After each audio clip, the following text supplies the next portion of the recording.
These boots are made for walking, and that's just what they'll do. One of these days, these boots are gonna walk all over to the back pocket, and it's a red for Pozuelo, who sends off in the game's 29th minute. Pozuelo's boots might have just stomped all over our hopes of a home playoff game, Chris. That's really good. That was perfect. That's basically what happened. His boots might have just cost us our home playoff game. But not all hope is lost. We still have a chance at the playoffs, and we're going to get into that. The Red Bulls game, the Columbus game, playoffs, all that other good stuff. So we're going to get into all that in the episode. But before I do, let me introduce my man, Chris. How you doing, sir? What's up, Danny? What up? What up? Here, man, a little disappointed because I before the game, I was really confident that we were going to win that game.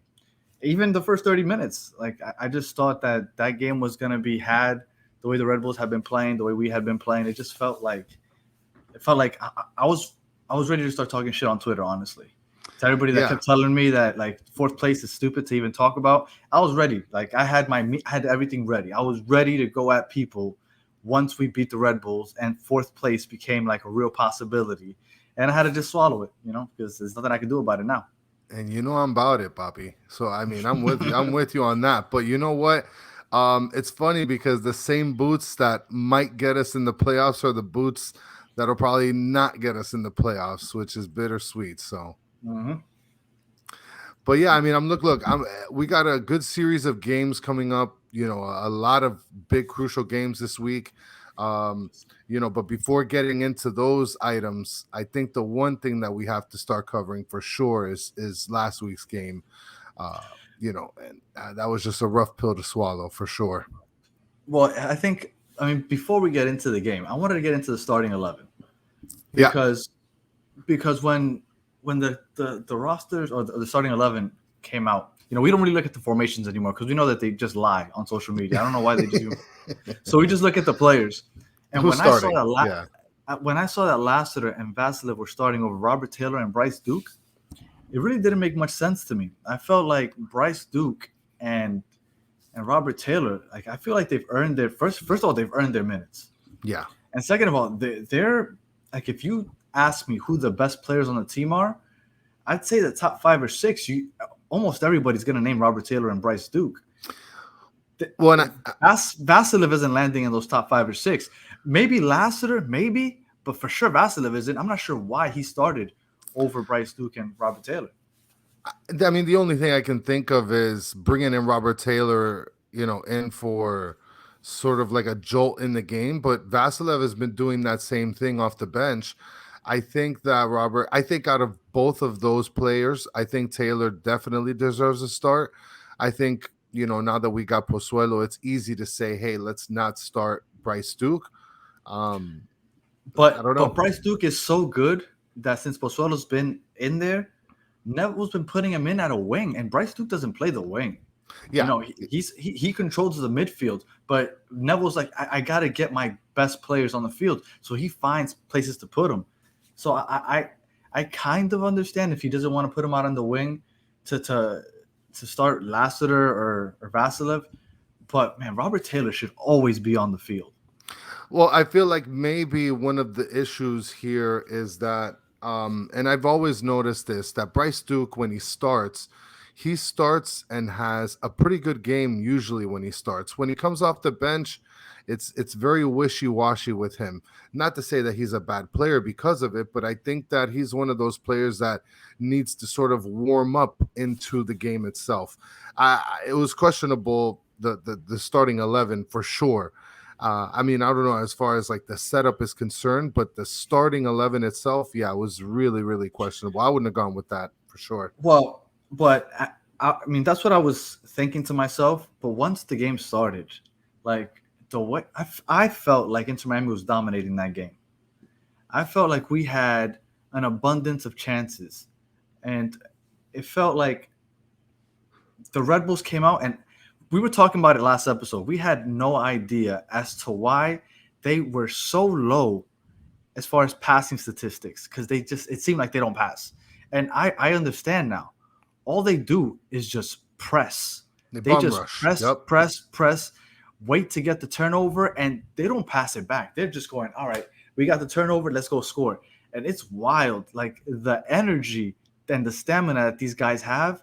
But the first 30 minutes, it wasn't working out for them because we were beating the press and we were getting chances left and right. I mean, we have on YouTube right now some of the highlights playing. Look at this miss by Lassiter. This is the second time That Lassiter was rough, has man. has a Straight open goal square in the chest or chest. and right to the defender, and this time the goalie. It's like, come on, man. Like we should have had a 2-0 lead at this point. Yeah, I mean, look, when it came to that play specifically, when I saw it, that really hurt me because that brought me back to the conversation that we had where we were talking about if there's any other place you would have asked him to hit it at, he probably would have 9 out of 10 times not hitting that spot. And then this beautiful goal by Higuain off the free kick. I mean, that just shows the quality and the way that he plays. One of the statistics that I was looking at in the game was the amount of shots taken, and there were 20 shots taken by the Red Bulls over the 11 shots that were taken by Miami. But I would say, I mean, I don't know, I haven't looked at the stats, but I would say if there were 20 shots by the Red Bulls, like 19 or 18 of those had to have been after Pozuelo left the game. Because it felt like once Pozuelo left that game, it was just a massacre. Yeah, and I think that you're right. I think that you're on to something for sure, especially what he was taken out. I think it was like the 27th minute, something around that time. 29th. I think it was 29th minute. Yeah, I'm going to take a look at it real quick. It was the 29th minute. Got the red card, which is just rough. I was looking through all the rule book because at some point during the broadcast, they had mentioned, because he had his foot high and it was a high Studs place. up. Yeah, studs up. That's dangerous. I mean, it is, but you can. One of the things that really, and we'll get into the Pozuelo play, but like you mentioned, I think that one of the issues at hand that it ended up happening is that we have a lot of the shots probably were taken in the second half for sure. And Pozuelo, like when they initially gave him that yellow, I honestly thought that we might get away with it being like not intentional because it wasn't intentional. I've heard some people say that maybe he like pushed through with his leg. I didn't think so. He saw the ball over his head. He went for it just off of instinct. He judged it. Yeah, just off of instinct.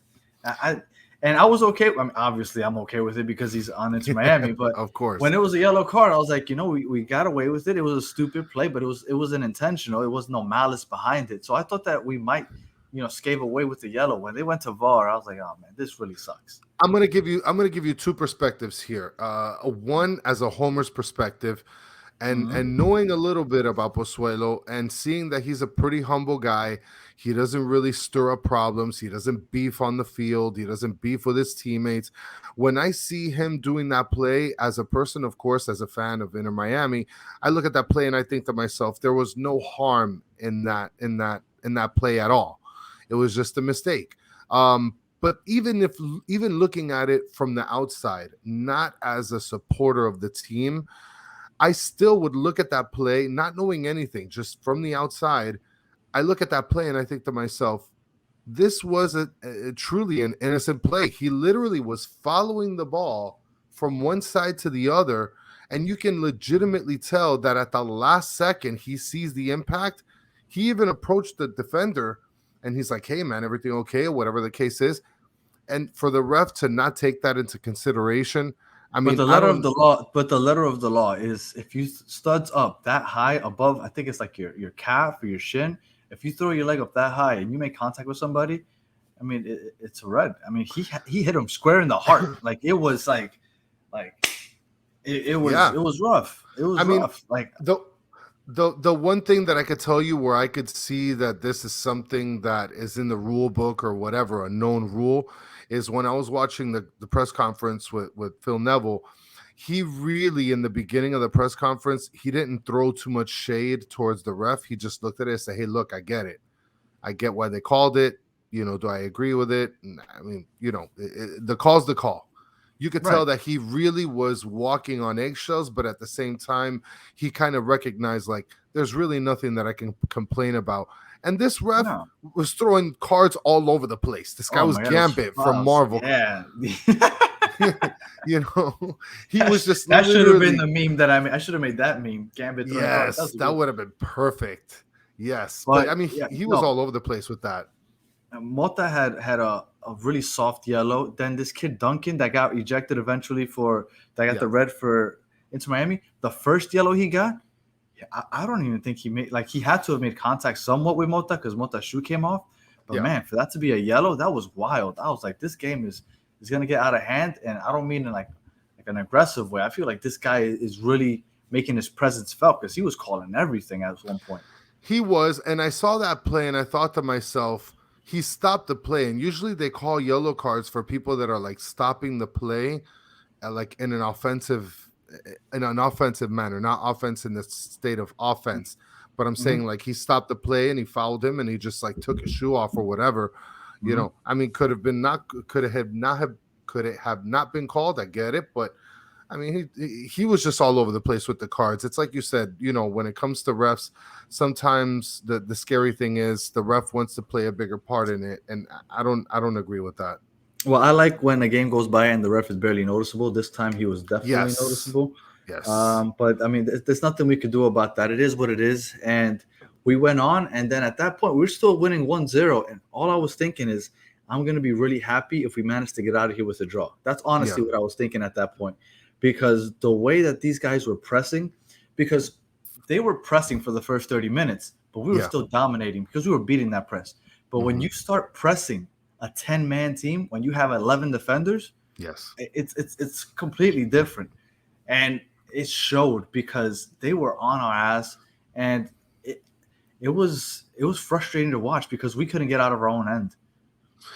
Well, and it was doubly frustrating because once Pozuelo ended up getting the red card, I mean, right then and there, you already know that there's a disadvantage towards us immediately. And for us to be able to come out of that, to try to set some sort of, I guess, flow offensively, it's brutal. Always back on our heels.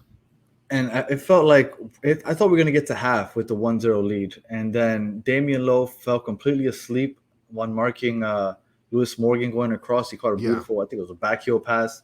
And honestly, on that first goal, I thought Drake Callender maybe should have blocked it. I mean, obviously, I can't say too much about a professional goalie and what he can and can't stop. But it just felt like that's a ball that maybe Drake Callender could have gotten to. He didn't, unfortunately. And I felt like going into the half 1-1 instead of up 1-0 really changed things. And I know that post-game, Neville came out and said that Higuain couldn't walk after he got hit with the studs in his calf. And I honestly believe that he was just upset at the refs, and he was just making a point. Like, look at, you called that red on Pozuelo, but look at what you missed with Higuain. The man couldn't even walk anymore. I really don't think that was the case. I mean, might have been exaggerated. Maybe exaggerated. I mean, he said that Higuain's doubtful. I mean, it's soccer. After that goal, at least I remember, I'd have to go back and watch. I think Higuain finished the first half. Like, he kept playing. He said that he couldn't even walk. Maybe, but I think that was him just talking out of frustration. I'm hoping that Higuain does play on Wednesday. But after that, after the 1-1 half, you saw the way the second half started. The second half started, and that second goal was inevitable because we couldn't get out of our own half. They kept coming at us, and it was Gregory that didn't close in on a ball, and then I forgot who it was, some young kid came out. He won the ball right on top of the box. Slammed it. And so it was unfortunate. The defense is caught sleeping a lot. Damian Lowe got caught a couple of times. Gregory on that second goal, he could have gotten to the ball. He kind of just slept and waited for it to come to him. The Red Bulls, the player came and kind of attacked the ball, won it, and scored. It was just frustrating in many aspects. And he took way too long to bring Robert Taylor and Bryce Duke in. Once Robert Taylor, and I think he checked in with Coco. Yeah. Bryce Duke came in later.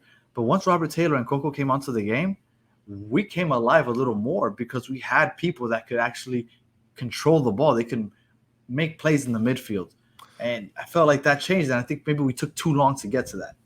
Well, and I think what ended up happening is we were just back on our heels. It's like you said, we had no sort of offensive minded players. I mean, other than Mota trying to slam a half field volley. I mean, when Mhm. I saw that play, I really wish I would have recorded it. He tried a volley and that got stolen by No, a defender. that's what I was gonna say. I know what play you're talking about exactly, and he Yeah. didn't get to try it, but you Oh saw my him God. cocking his leg back because he was cocking his leg back and he was ready to attack that ball, and then the defender just came and just took it right out of him. So what are I you know doing, exactly guy? what. Yeah, I know exactly what play you're talking about, and I thought the same thing. I was like, there goes Mota, going I for that half field goal again. Yeah, I mean, I'm looking at the press conference, and one of the things that stood out to me about that press conference is the fact that Phil Neville essentially called out his team, said, "Hey, look, I don't see Higuain playing. We got Pozuelo out. You guys got to step it up. You guys want those Mhm. minutes? Show me you want those minutes." And so now I think this is, if there's any other perfect time to seize the moment for Bryce Duke, this is it. I mean, Oh, this he's is this starting. He is has to start, right? Because this is I it. mean, Pozuelo took his spot, and now Pozuelo's not playing. Bryce Duke has to start. Yeah, I imagine that Pozuelo has been coaching him ever since the game. He is on top of him. He's trying to show him whatever he can. If, like I said, if there's any moment to seize to get that starting spot over Vasilev, over Robert Taylor, it's right now. These Yeah. next two games are crucial, critical for the development of Bryce Duke in this team right now in this very moment. Well, I guess we could wrap up the Red Bulls talk with just the fact that at late in the game they went down to 10 men also, and I thought that we have a chance to salvage a draw. And Yeah. then, like a minute or so later, we gave up that third goal, and that was all she wrote. At that point, it was a very frustrating game overall. Look, one thing I wanted to mention about the goals that were scored on the team. Out of the three goals, the first and the last goal are goals that I felt could have been either saved or defended better. The second goal that you mentioned, to me, that goal is something that it just happened. It's, you Yeah, know, but Gregory slept on that. If you watch the replay, oh I yeah, don't he have it on. slept. He kind of just saw the ball coming and he just waited for it to get to him. When he's in his own box, you gotta attack that. You gotta clear that ball, get possession, touch it out of the box, something. And he was just waiting for it to get to him, and he just got caught sleeping. And we actually had five saves. Drake Callender had five saves against their four saves, and the saves that I saw him make, they were pretty big saves. I mean, I mean, we got our asses kicked anyway, 3-1, but they were pretty big saves. No, and that third goal, at first I thought it was offside, but McVeigh was kind of He was caught back. sleeping. Yeah, he Yeah, was he caught was sleeping back. also, and he Yeah. wasn't holding the line, and he helped them stay on side.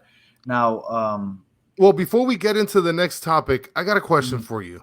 okay. I got a question for you. What do you think about our awesome defender playing a forward in the last game? I'm not. Did Neville address That that? was really, really weird. Damian Lowe just up in the front, like, hey, He was playing I'm out here striker. scoring goals, baby.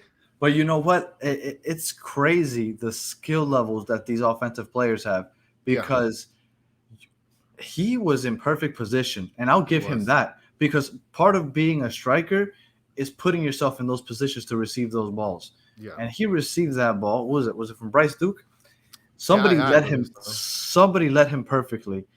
But once he was one on one with the goalie, you could see him hesitate, and he's like, "What do I do now?"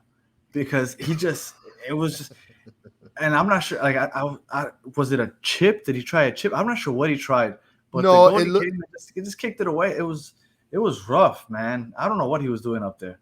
I wish he would have tried the chip, but it looked like he just tried to belt it a little bit past the goalie. I mean, at that point, you're too close. You're gonna try to belt it. I don't see that going in at all. No, the It's goalie cut off his angle. Yeah, it was tough to watch. And you know what's funny is that Damian Lowe, when I watch him play, he's a pretty good dribbler for a defender.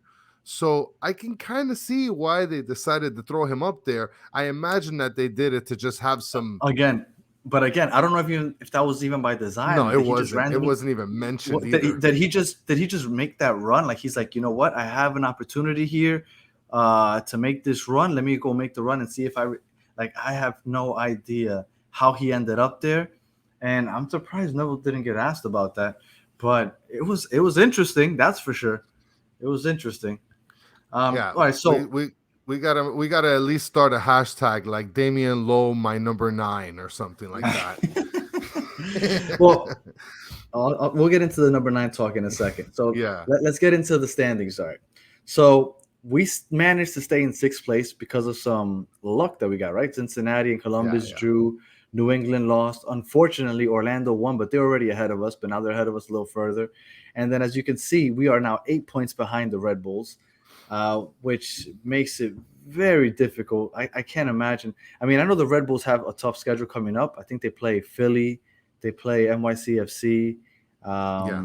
they play Montreal, so they got some difficult games coming up. But man, it's going to be so hard to even dream of a fourth seed anymore. That I just want to make the playoffs at this point. Well, And we have a big time game coming up. well, just this Wednesday, I mean, we got the big time game against Columbus Crew. You got the Red Bulls playing against Montreal. That's a huge game for them. You Mhm. got New England. They're playing Chicago this Wednesday. That's going to be a game to watch. You have Orlando. They're playing. Seattle's actually playing at Orlando, I believe, which is nuts. I wonder how that game's going to go. We definitely need them to lose big time. And then aside from that, you got We need everybody to lose. yeah, NYCFC is playing against DC. So I mean, obviously, we'd like DC to win, but we're nowhere near New York City FC. Um, aside from those games, everything else, is I happening mean, on Saturday. But those are the big games for Wednesday. at this point, I think our focus needs to be on Orlando, Columbus, Cincinnati, and I guess New England. Toronto and Atlanta, I guess, can make a late run also. Yeah, I mean, damn, but Jesus, even Charlotte's at 32. We are nowhere near in the clear for a playoff spot at this no, point. we're We not. have No, we're not. and the importance of Wednesday's game is is more than just the fact that we Paramount. have. The thing is, Columbus and Miami, they both have 36 points, so that makes this game important to begin with. But what makes it even more important is the fact that we both have 36 points, but they've played one less game than we have. Yes. So that means they technically have the advantage. We need to beat them in order to gain that advantage back. Because then at that point, if they win, we'd still have the same amount of points and all that other stuff. So this is a crucial game. Now, before we get into all the talk, I did want to cover one quick thing about the Red Bulls. So we've had a nice little run, right? We Yeah, had, for was it like sure. a 5 game unbeaten streak or whatnot? And I think I talked to you about this a couple weeks ago. Last year, we had something similar. Last year, I'm going to bring this up right here. Last year, you'll see that nice middle part right there. It starts on July 25th. Yeah. The year started off rough, but look at July 25th. From July 25th to September 14th, 11 games. We had an 11-game stretch where we only lost one game. We won 7, drew 3, lost 1. Oh, that's We were beautiful. on fire. We ended up in we were like dead last in the East, and we ended up somehow going all the way up to like the 4th or 5th seed. And then here come the Red Bulls. They beat us 4-0, and we went on to lose 6 games in a row. Oh, that's rough. That is rough. That's rough. My fear is that this Red Bulls game might cause a domino effect like that also. Is So that me we're being very pessimistic? 100%. for But sure. But man, if we lose this game against Columbus, I'm gonna start feeling really bad about what we got coming because we have a lot of road games ahead. And I look at the schedule for Inter Miami, and I mean, not to go too far ahead of myself, but we got Columbus Crew twice, we got DC United, we got Cupcakes. I mean, I wish we had Cupcake City with Cincinnati. I hate that None. goalie. Bono? No, is that Bono? That's His not name is Bono. Roman Celentano. I Yeah, really do not like that guy. I Bono was really Toronto. don't. That guy is brutal, man. That guy scares me in my nightmares. Um, we got a lot of games where we can definitely capitalize. I don't know what the win-loss ratio was for the teams that we played last year after the Red Bulls, but it seems to me that we got a lot of games where we can definitely capitalize from on our upcoming schedule for sure. I mean, and a lot of the teams that we have to compete against in the sense to get that spot, We play New England, Toronto, Toronto we beat. Columbus. Yeah, Columbus, we got them twice. yeah, Look, if yeah, we want to make sure that if by any means if we don't make the playoffs, it's not because Columbus makes it over us. We have to handle business against Columbus. If another team makes it over yeah, us, that's fine. But if we want to make sure that we eliminate at least Columbus from this race, we have to beat them because we play them twice, and it starts yes, tomorrow. Now let's get into Columbus. Their last 10 games, they've only lost one game in their last 10. So Columbus is no joke. They draw a lot. yeah. That's If really you bad. look in their last 10 games, they've had one, two, three, four, five. They've had six draws, 3 wins, and 1 loss in their last since July 3rd. So, I mean, they're obviously a solid team. They also have the third best defense as far as goals allowed in the league. So, they're a good defensive team. They obviously don't lose much, they draw a whole bunch. And we're playing in Columbus, and we're not the best home team. We're missing Pozuelo, which is You mean the really best rough. away team?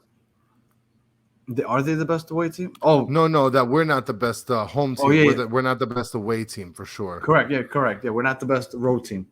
And Pozuelo being out. I mean, if there is an MVP of this team, I know he's only been here for so long, but who is the MVP of Inter Miami so far this year? I personally think it's Pozuelo. I think I mean I have to agree with you. It has to be Pozuelo. I mean, you could make the argument to say, Campana and Higuain's absence. You can make the argument for Higuain, but then you gotta lend some credence over to Pozuelo. The crazy thing is that Campana hasn't had the luxury of playing too much with Pozuelo. Which sucks because It it's something does. that you really wish to see. You want to see your future play with what you currently have, considering your future. But at this point, we got to take what we can get. Hopefully, Gonzalo Higuain can play, and hopefully, he's not getting mad at anybody or anything like that in the next game. Well, let's say hypothetically, let's say Neville wasn't exaggerating or talking straight out of frustration and anger about that foul that they didn't call on Higuain. Let's say he doesn't play. Who would you want to see playing up top as the 9? Don't Well, say Damian Lowe. you Don't know say what Damian Lowe. Damian I don't Lowe, want to number see Damian 9. Lowe up there. No, I don't want to see him up there again. You know who I would love to see is Emerson. Oh, I'd love to see Emerson. Let's go, Emerson Emerson. can't.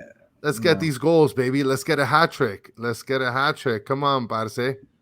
I do think that Coco is going to be the starting 9 if Higuain Oh doesn't play. man. Coco said his favorite position to play is the 9 position. I mean, Okay? I guess who doesn't want And to play 9?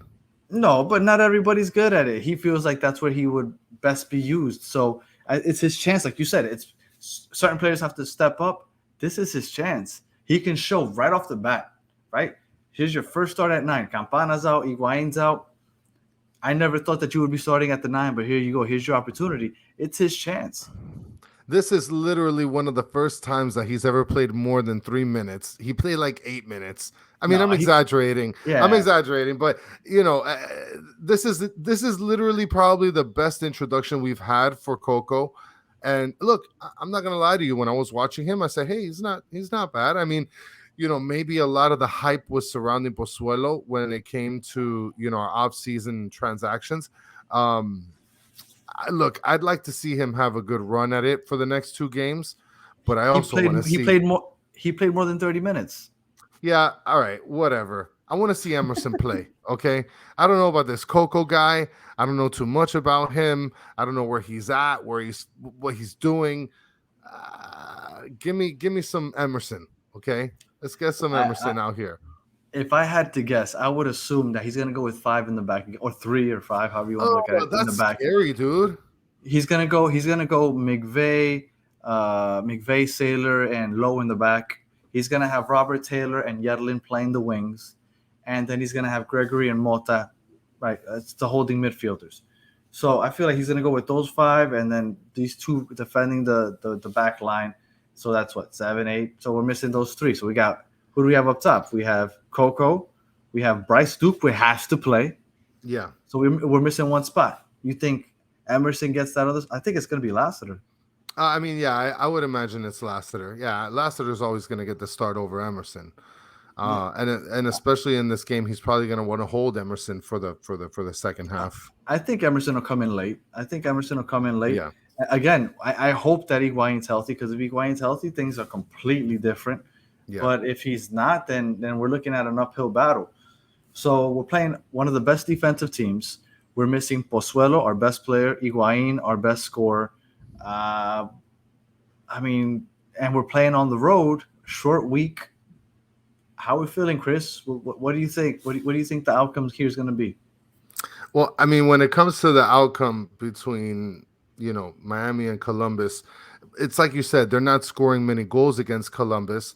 We're not a really good road team. So I think this is more the time for me to stay reserved. I think I'm going to go with. I know that's very hard for you to do. It is, man, because I'm about to tell you that it's 5 goals, all Emerson. But but I'm going to go with a 2-1 victory. I feel comfortable with a 2-1 victory. Okay. You're going 2-1 victory. Now, I love your optimism. Unfortunately, I don't feel as optimistic. As much as I feel like a win is almost, it's like one of those must wins, because they've played one less game than we have. They're right behind us in the standings, just for so many reasons. Just getting 1 point isn't enough, but I'd rather get that 1 point than no points. I really have a hard time imagining us winning this game, and I really see like a 1-1 draw. Oh, man. That's what I unfortunately see coming on Wednesday night. And that I can imagine that. I can definitely see that coming. I mean, I wish not, because we need the points, especially on the road. We need the points, and the points that we need essentially would put us in playoff contention. Hopefully, Or keep us in playoff contention. Well, keep us in playoff contention and have a more solidified position within that playoff contention. But now, talking about that, right? When it comes to playoffs, do you feel like it's necessary for us to have a successful season? I mean, it's a question that you posed to me earlier, and I'm gonna throw it back to you, because I wasn't watching this team as intensively as I am now last year, and so I feel like the answer would be better coming from you first, since you were watching this team a little bit more than I was last season. So what do you think? Do you think that it's necessary for this to be a successful season? I personally don't. I feel like, well, first of all, just judging off the first 5 games of the season, for those of you that don't know, this was Chris's first year as a season ticket holder. Yeah. I don't want to say I convinced him, but I kind of pushed him a little bit to give this whole Inter Miami thing a chance. Obviously, he ended up enjoying it quite a bit, to the point where he's a huge fan now. Yes. But I will tell you, after the first 5 games of the season, where after 5 games we had mustered up just 1 point, I felt really bad, because I felt like I had brought Chris into just a horrible situation, made him spend this money on these season tickets. We're just watching them get their ass kicked all the time. Yeah. So just based off of the first 5 games, to the fact that we were talking just a week ago, although some people thought it was irrational, we were talking about the possibility of a home playoff game. I think that alone says that this it's been a successful season. Was a success, because they gave us enjoyable soccer, where we're talking in the last month about important soccer games that matter, because we still have a chance at the playoffs. Also, we have a lot of sanctions on us because of the whole Matuidi signing as a not a DP, but they said that he should have been a DP, and a Yeah, bunch of stuff that happened. So we're playing with these sanctions. We had like 18 new players come to this team this year. So I remember everybody you was looking mentioned at that. it. So this is more like a rebuilding year. So for us to have a what's technically a rebuilding year, and all of a sudden be in a playoff position right now, and honestly, when you look at there's a breakdown somewhere online that tells you the percentage points of or the percentages of us making the playoffs, like the chances. We're at like if it's not above 50, it's right under 50%. Oh, wow. To me, with the sanctions, the fact that we have a completely new roster, and the fact that we didn't make the playoffs last year, the way this year started off, just we're playing with one DP. Yeah, one DP. I was going to mention that. Yep. We're playing with only one DP. I feel like the fact that we're fighting for a playoff spot makes it a success. Now, if we lose the next 7 games, I might think a little differently because that means that the wheels just completely fell off. But I don't see that Yeah, happening. like So last if year. we, yes, yeah, last year was a disaster. So if we end up just missing the playoffs, I think this is still a successful year and something to build off of for the coming years. Well, and I'm going to answer the question to you as well, because one of the things that stands out to me in just about every game from the commentary, at least every game for the last maybe 10, 12 games, is that everybody speaks about this team saying if this was last year, they would have lost the game. If this was Mhm. last year, they would have never won. If this was Mm. last year, the game would have been lost by halftime. And Mhm. every time I hear that, that rings positive in my mind. And it basically shows this team is a completely different team than what we had last year. I So mean, just literally, we have 18 new players. And so, just that alone, not only have you seen sort of a culture shift in terms of how the team has been behaving, how they've been performing. And I remember in the beginning of the season and at the end of last season, when I came to a game with you, everybody was just talking really, really bad stuff about Phil Neville and bad stuff about Higuain. And everybody's saying, we got to get Phil Neville out of here. He sucks as a coach. And watching him during this season, listen, I don't see him as a bad coach. I mean, look, Higuain, is he washed? Like, he's not washed. Is he not in his prime? Yeah, he's not in his prime. He's here. He's playing in the MLS. But He needed somebody to feed him the ball. yeah, and then now, I'm looking at Phil Neville, and look, every coach makes their mistakes. No coach is ever going to be 100% perfect or correct, because if that's the case, then we'd be undefeated, and no Mhm. team at this moment is undefeated. But I see Phil Neville; he's coaching the heck out of this team. I see Higuain taking advantage of the opportunity that's given to him, especially with the scare of Campana taking his spot, and now with the person that's feeding him the rock. So Mhm. we got ourselves a pretty positive season in comparison to what I feel like maybe wasn't that much of a positive season last year. And I 100% agree. And I know it's still early to be talking about the way the season will be looked at the end of the season, just Yeah. because with 7 games left, I mean, things can go downhill or even uphill. If we win seven Yeah. games in a row, which is unlikely, but if we win 7 games in a row, we might end up with a 3 or 4th seed. Yeah. Probably not going to happen because we're a bad road team, and it's Yeah. just in the MLS, nobody goes on those kinds of crazy streaks. But it's still too early. But I would say that it is possible for this season to be a success without reaching the playoffs. Well, we got 4 games left on the road out of the next 7. Mm-hmm. So out of those 4 games in total, we need to have at least 2 wins and a tie, or a win and 2 ties.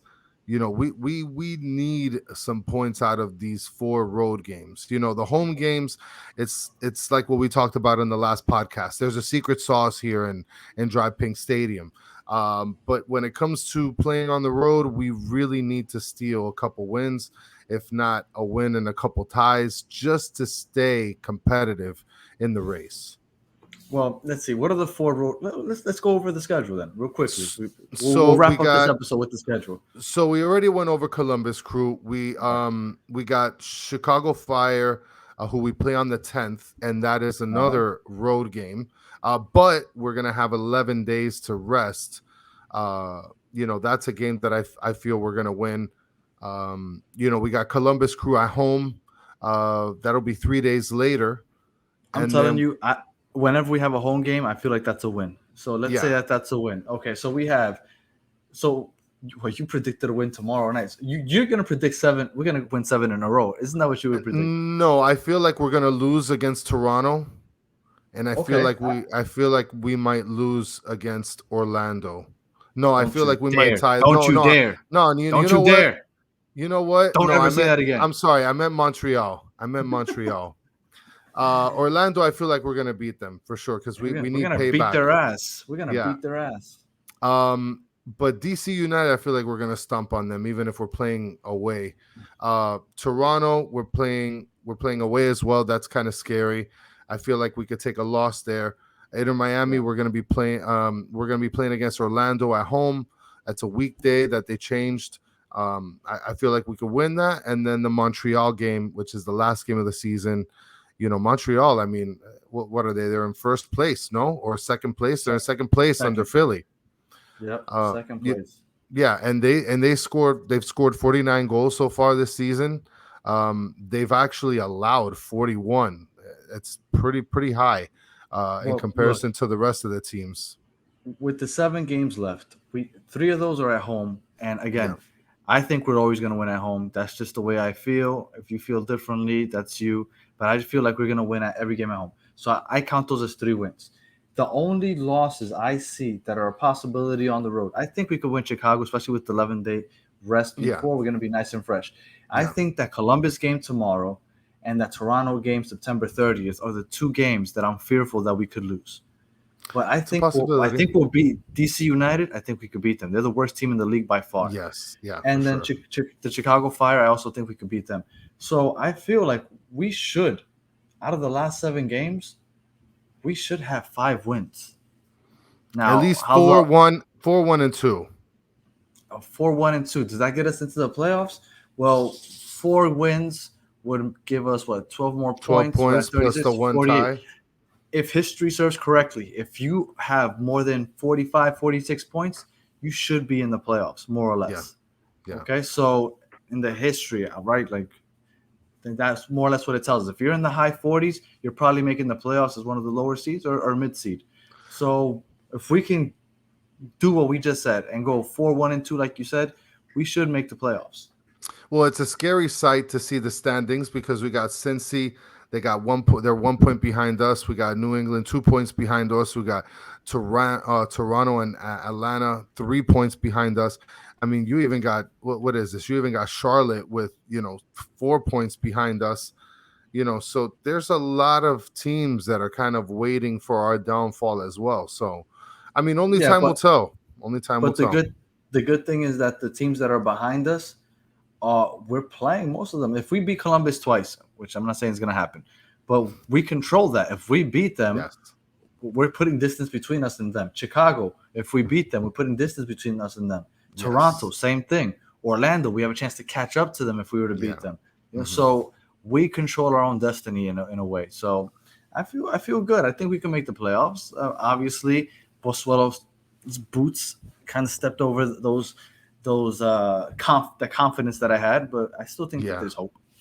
Yeah, there's definitely hope. I'm definitely looking forward to the game on Wednesday, and I can't wait to watch it. It's highly anticipated, especially with Pozuelo out and with the possibility of Higuain out. This is going to be an interesting game to watch. That's for sure.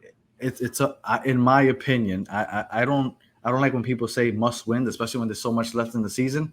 But I honestly feel like this is a must win. I don't think we're gonna win on. I told you I think we're gonna draw, but it's a must win, and I hope that I hope they prove us wrong or prove me wrong, and they pull it out somehow. You said 2-1, so hopefully you're right. Yeah, I really You got hope anything so. else, Chris? No, we're good to go, man. Just off onto Wednesday, and let's watch this game, butter. All right, man. So with that, we will leave you, and we'll catch you guys later this week with another episode after the Columbus game.